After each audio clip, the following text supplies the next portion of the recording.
इकबाल की एक लाइन गुनगुनाते हुए हम बड़े हुए हैं, मज़हब नहीं सिखाता आपस में बैर रखना। लेकिन हम जानते हैं कि मज़हब हमें किस कदर लड़ाता है।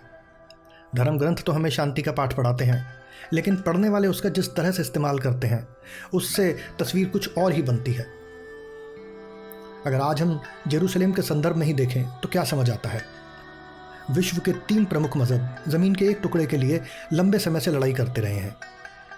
कई क्रूसेड्स का भी गवाह रहा है ये शहर। खास तौर पर पिछले करीब 70 वर्षों से तो फिलिस्तीन और इजराइल की खूनी जंगों ने इस इलाके को विश्व का सबसे अशांत क्षेत्र बना दिया है। यहाँ 2 बार शांति के बड़े प्रयास भी किए गए हैं, मगर दोनों का अंत बेहद दर्द भरा रहा। पहला था 1978 का कैंप डेविड अकॉर्ड, जिसमें इजराइल के प्रधानमंत्री मेंचम बेगिन और इजिप्ट के राष्ट्रपति अनवर सदात ने यूएस प्रेसिडेंट जिमी कार्टर के सामने पीस ट्रीटी पर हस्ताक्षर किए थे। उसी साल सदात और बेगिन को शांति का नोबेल पुरस्कार प्रदान किया जाता है, मगर इसके 3 वर्षों बाद एक इस्लामिक कट्टरपंथी गुट द्वारा अनवर सदात की हत्या कर दी गई।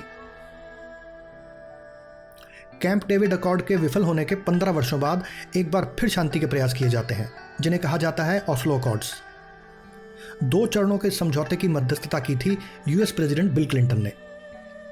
1993 और 1995 में इजरायली प्रधानमंत्री यित्ज़ाक रेबिन और पीएलओ के अध्यक्ष यासिर अराफात ने इस पर दस्तखत किए थे। इन्हीं कारणों से 1994 का नोबेल शांति पुरस्कार यित्ज़ाक रेबिन, शिमोन पेरेज और यासिर अराफात को संयुक्त रूप से दिया गया था। शिमोन पेरेज उस समय इजराइल के विदेश मंत्री थे, लेकिन इस समझौते का इजराइल और फिलिस्तीन में घनघोर विरोध हुआ। शांति समझौते से नाराज एक कट्टरपंथी यहूदी ने 1995 में प्रधानमंत्री यित्ज़ाक रेबिन की हत्या कर दी।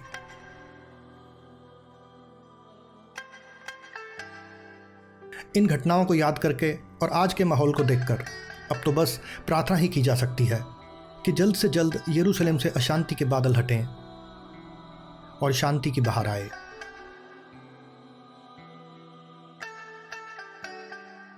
अब चलिए स्टॉक फुटेज के जरिए जेरूशलेम का दर्शन करते हैं और थोड़ी जानकारी लेते हैं। जेरूशलेम मुसलमानों, ईसाइयों और यहूदियों के लिए बेहद खास महत्व रखता है। ये तीनों मज़हब अब्राहमिक रिलीजन्स कहलाते हैं। ये है टेम्पल माउंट, जो कि जेरूशलेम की एक पहाड़ी पर स्थित है, और इसी जगह पर पैगंबर इब्राहिम ने अपने बेटे की कुर्बानी दी थी।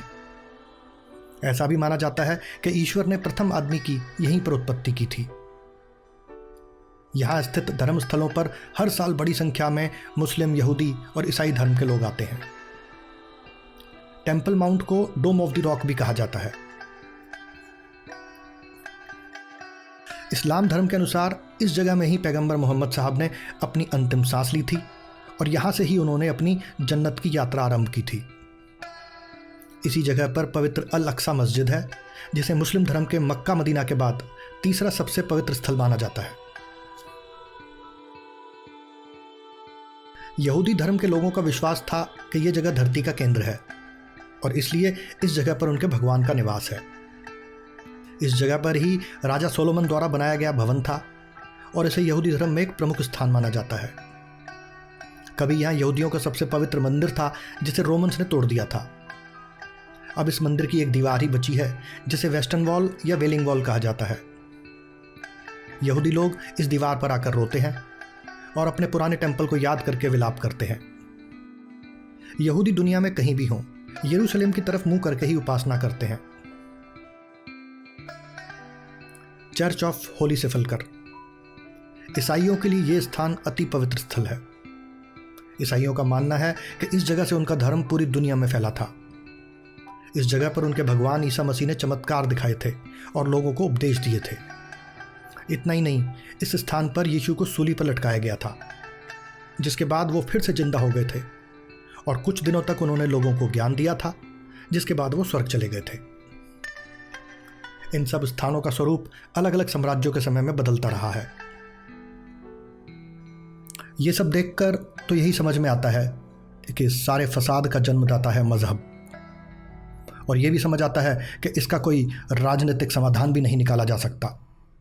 अगर यहाँ और पूरे विश्व में शांति लानी है तो मजहब, पंथ, रिलीजन या धर्म को ही अपनी गलती सुधारनी होगी और आगे का रास्ता बनाना पड़ेगा।